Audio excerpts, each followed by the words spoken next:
నమస్కారం ప్రజలారా. నిన్నటి రోజున పవన్ కళ్యాణ్ గారు కాకినాడలో మన ఊరు మాటామంతిలో ఉప ముఖ్యమంత్రి పవన్ కళ్యాణ్ అని బాగా వేశారు. మరి ఆ కార్యక్రమంలో భాగంగా మన పార్టీకు మన వైసీపీ పార్టీని ఉద్దేశించి మన పార్టీ నాయకులను ఉద్దేశించి మన వైసీపీ పార్టీ చేసేటువంటి రాజకీయాల గురించి మరి ఎలాంటి రాజకీయాలు చేస్తారని ఆయన గట్టిగానే నిలదీశాడు నిన్న.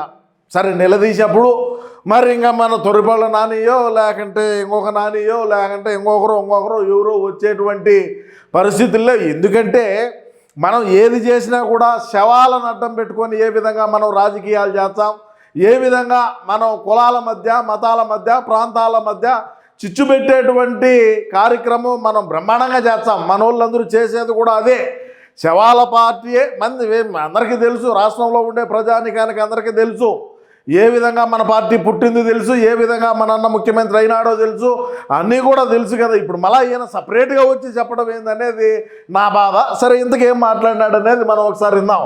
రాజ్యాంగ పదవుల్లోకి నేరగాళ్లను రానివ్వను అని పెద్ద కొటేషన్, పెద్ద హెడ్లైనే పెట్టారు. నేరగాళ్లను రాజకీయాల్లోకి రానినని. మన దగ్గర ఉండేదంతా అటువంటి బ్యాచే కదా.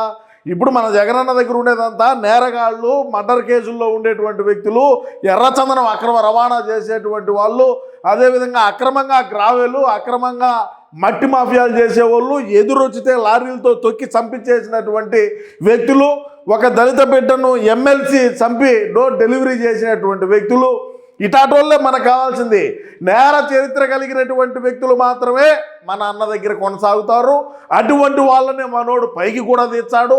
మరి నా మీద నేను ఈ విధంగా మర్డర్ కేసులో ఉన్నానా, మర్డర్ కేసులో నన్ను ఈ మాదిరికి నన్ను కావాలని ఇరికిని ఏమన్నా ఇరికిని రా, నీకు ఉన్నదా లేదా? ఉన్నది కదా మర్డర్ కేసు నీ మీద, రా నా పక్కన ఉండు, నేను ఉన్నా కదా, నీకు భయం హోనారే అంటాడు. మరి మీరు అంటారా? మీరు అనగలుగుతారా? మీ జనసేన కానీ తెలుగుదేశం పార్టీ కానీ మీ భారతీయ జనతా పార్టీ 3 పార్టీలు మీరు కూటమిలో ఉన్నారు. ఎవరినైనా అటువంటి వ్యక్తులను మీరు దగ్గరికి తీస్తారా?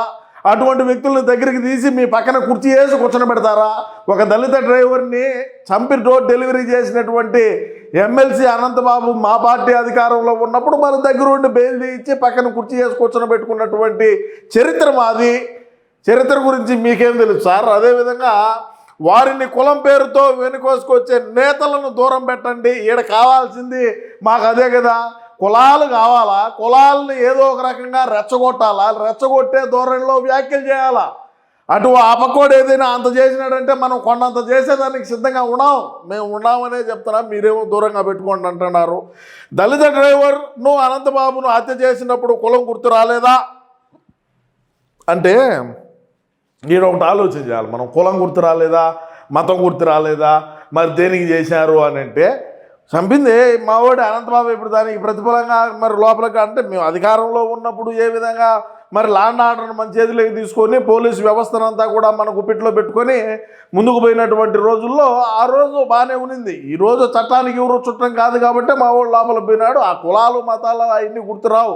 మేము పంపించాలనుకున్నాం, పంపించారు. అదే రకంగా చూసుకుంటే లా అండ్ ఆర్డర్ నా చేతిలో లేదు కాబట్టి వారు అదృష్టవంతులు. కాకినాడలో మన ఊరు మాటామంతిలో ఉప ముఖ్యమంత్రి పవన్ కళ్యాణ్ అని వేశారు. లా అండ్ ఆర్డర్ గురించి మాట్లాడతారు. లా అండ్ ఆర్డర్ మీరు కూటమి అధికారంలోకి వచ్చినాక లా అండ్ ఆర్డర్గానే పోతుంది. లా అండ్ ఆర్డర్ పని లా అండ్ ఆర్డర్గానే చేసుకుంటూ పోతుంది.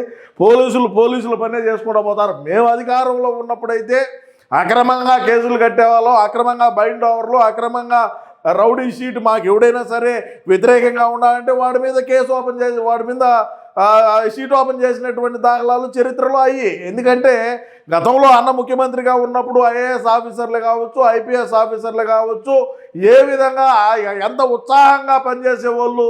ప్రస్తుతానికి కూటమి ప్రభుత్వంలో ఆ విధంగా చేయలేరు, మీరు చేపిలేరు అని కూడా నేను ఈ సందర్భంగా అయితే గట్టిగా చెప్పగలను ప్రజలారా. మరి ఇంకా కూడా ఏదో ఇంకొక పేపర్, ఆంధ్రజ్యోతి పేపర్లో వచ్చిన కథనాన్ని కూడా మనం చూస్తాం ఏందనేది. వైసీపీ గూండాలను తొక్కి నార తీస్తా, దమ్ముంటే తీయండి. దమ్ముంటే పవన్ కళ్యాణ్ గారు, నేను మీకే చెప్తున్నా, దమ్ముంటే మా పార్టీకి సంబంధించినటువంటి వ్యక్తుల్ని, గతంలో అక్రమాలకు పాల్పడినటువంటి వాళ్ళను, భూ కబ్జాలు చేసినటువంటి వాళ్ళను, బెదిరించి ఆస్తులు రాయించుకున్న వాళ్ళను కొల్లలుగా ఉన్నారు. మరి తీయండి, ఇంకేమి కబ్జాలు చేశారు, అదేవిధంగా వాళ్ళను భయభ్రాంతులకు గురి చేసి ఎంతోమంది కన్నీరు మున్నీరు అయినారు గతంలో మేము అధికారంలో ఉన్నప్పుడు. మరి వాళ్ళందరి తాట తీయండి. మీరు అటవీ శాఖ మంత్రిగా కూడా ఉన్నారు కదా, ఎర్రచందనం గతంలో ఎవడెవడు దోల్లాడో వాళ్ళు లిస్టు తీయండి. వాళ్ళ లిస్టు తీసి పిడియాక్లు పెట్టి దొబ్బలు లోపల బెయ్ ఇంకేవి. అదేవిధంగా చూసుకుంటే గతంలో చాలా జరిగినాయి మేము అధికారంలో ఉన్నప్పుడు. మరి ప్రభుత్వానికి సంబంధించినటువంటి ఫారెస్ట్ ల్యాండ్ దొబ్బేశారు కదా, ఏమైంది? ఫారెస్ట్ ల్యాండ్లు, రెవెన్యూ ల్యాండ్లు రకరకాలుగా చేసిన, ఒకటా రెండా మూడా కాదు, ఏ పేపరు లేకుండా ఏ అధికారి దగ్గర పర్మిషన్ లేకుండా గ్రావెల్ తోలిన సందర్భాలు ఉన్నాయి. అదేవిధంగా మైనింగ్ చేసిన సందర్భాలు ఉన్నాయి. అదేవిధంగా మట్టి మాఫియా ఎన్నెన్నో రకాలుగా చేశారు. మీరు తీయండి, మీరు చేసుకోండి, మీతో అయితే కానివ్వండి. అధికారంలో లేకన్నా క్రిమినల్స్లా ఆ పార్టీ బెదిరింపులు. అవును, అధికారంలో లేకన్నా కూడా మేము ఆ విధంగా బెదిరించినాం. మరి అధికారంలో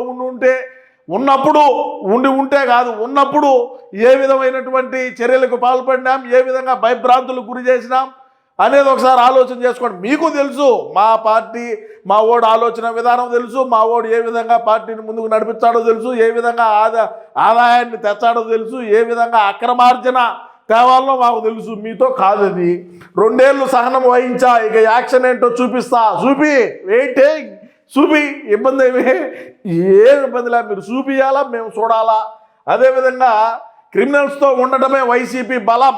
బరాబర్ ఉంటాం సార్, మా అవసరం అది. మా అవసరమే అదంటే మళ్ళీ ఏందో మాట్లాడతారా? మాకు కావాల్సిందే వాళ్ళు, అటువంటి వ్యక్తులతోనే మేము నడుపుతాం. అటువంటి వ్యక్తుల్ని మేము కోరి తెచ్చుకుంటాం. మాకు అటువంటి వాళ్ళే కావాలా. గంజాయి పెట్లర్లు, డ్రగ్స్ పెట్లర్లు, అదేవిధంగా కల్తీ మద్యం తయారు చేసేటువంటి వ్యక్తులు, మేము ఏది చెప్తే అది తినేటువంటి మనుషులు కావాలా మాకు అదే కదా. రౌడీ షీటర్లే కావాలా, క్రిమినల్స్ కావాలా, ఇంకా రకరకాలైనటువంటి వ్యక్తులు కావాలా. నేరాలు చేసేవారిని నేరగాళ్ళగానే చూడండి, ఏమి ఇబ్బంది లే. కులాలను చూసి వారిని వెనకేసుకురాకూడదు. కులాల దరిద్రం పోతే కానీ రాష్ట్రం బాగుపడదు. ప్రతిదానికి నన్ను కులాల్లోకి లాగుతున్నారు, ఖచ్చితంగా లాగుతారు. ఎందుకంటే అదంతే, అది నేను చెప్పను. ఎందుకంటే అదంతే, అది నేను చెప్పను, అంతే. అది కులాలే ఖచ్చితంగా లాగుతారు. కులాల దరిద్రం పోతే కానీ రాష్ట్రం బాగుపడదు. ప్రతిదానికి నన్ను కులాల్లోకి లాగుతున్నారు. నేను హోంమంత్రిని కాదు, అది క్రిమినల్స్ అదృష్టం. అబ్బా అంటే ఈ పవన్ కళ్యాణ్ గారు హోంమంత్రిగా అయ్యుంటే కాల్ చేస్తుందో ఏమో మరి తెలియదు. సరే, మీరు మీ ఆలోచన విధానం ఎట్టున్నదో మాకు తెలియదు కదా. మరి మీరు హోంమంత్రి కాకపోయినందుకు మరి ఇంకా రకరకాలుగా అంటే హోంమంత్రి అయ్యింటే మన పార్టీ చెప్పుండు, మన వైసీపీ పార్టీ వాళ్ళు తడుపుకుందరేమో, అది కూడా వాస్తవమే. సరే, ఎందుకంటే కొన్ని ఉంటాయి కాబట్టి అంటే వాటన్నింటినీ కూడా బ్రహ్మాండంగా గతంలో ఉండే కేసులు లోటు మరి కూటమి ప్రభుత్వంలో ఉండే హోంమంత్రి గారు మీరు ఒకసారి చర్యలు తీసుకోవాలమ్మా. పవన్ కళ్యాణ్ గారు హోంమంత్రి అయ్యి ఉంటే వేరే లెవెల్లో ఉండేదన్నారు. మరి మీరు కూడా ఇప్పుడు హోంమంత్రిగా ఉన్నారు. మా పార్టీ తరఫున మేము, మా దగ్గర ఉండేటువంటి పెట్లర్లు, మా దగ్గర ఉండేటువంటి వ్యక్తులందరూ ఏ అవినీతి అక్రమాలు చేస్తున్నా వాటిని వెలికి తీసి ఖచ్చితంగా వాటిని సిట్టింగ్ జడ్జి గారితో విచారణ జరిపించి మా పార్టీకి సంబంధించినటువంటి వ్యక్తులు అవినీతి అక్రమాలు చేస్తుంటే మీరు మేము లోపల వేసుకోవచ్చు బంగారంగా. మేమే వాళ్ళని దాచిపెట్టడంలే, లేకుండా ఉంటే వాళ్ళని ఒకటి చేయడంలే. ఖచ్చితంగా అధికారంలో 5 సంవత్సరాల పాటు మేము ఉన్నప్పుడు కోకొల్లలుగా అవినీతి అక్రమాలు, ప్రజాధనాన్ని దుర్వినియోగం చేసినటువంటి వ్యక్తులు చాలామంది ఉన్నారు. వాళ్ళ సంగతి కూడా చూడండి. వైసీపీ లాయల్టీ అధికారులను గుర్తుపెట్టుకుంటా కాకినాడ మాటామంతిలో పవన్, ఇది కథ. సరే, ఏది ఏమైనప్పటికీ కూడా పవన్ కళ్యాణ్ గారు గట్టిగానే పోరాడుతూ ఉన్నారు. మరి అదేవిధంగా కులాలను రెచ్చగొట్టేటువంటి పనిలో ఉండేటువంటి వ్యక్తులు కొద్దిగా చూసుకొని చూసి మీరు కులాల మధ్య ప్రస్తావన తీసుకురండి అని కూడా ఆయన చెప్తా ఉన్నాడు. కానీ మనం రాజకీయంగా ఎదగాలంటే, మనం ఇంట్లో నుంచి బయటికి రావాలంటే కులాల ప్రస్తావన తీసుకురావాలా, కుల మతాల మధ్య చిచ్చు పెట్టాలా, అవసరమైతే ప్రాంతాల మధ్య కూడా చిచ్చు పెట్టి ఈసారి ఖచ్చితంగా మనోడు ప్రధానమంత్రి అవుతాడని కూడా నేను ఈ సందర్భంగా తెలియజేసుకుంటూ, ఏది ఏమైనప్పటికీ పవన్ కళ్యాణ్ గారు చేసిన వ్యాఖ్యలపైన మీ అమూల్యమైన అభిప్రాయాన్ని తప్పకుండా కామెంట్ రూపంలో అయితే తెలియజేయండి ప్రజలారా. నమస్కారం.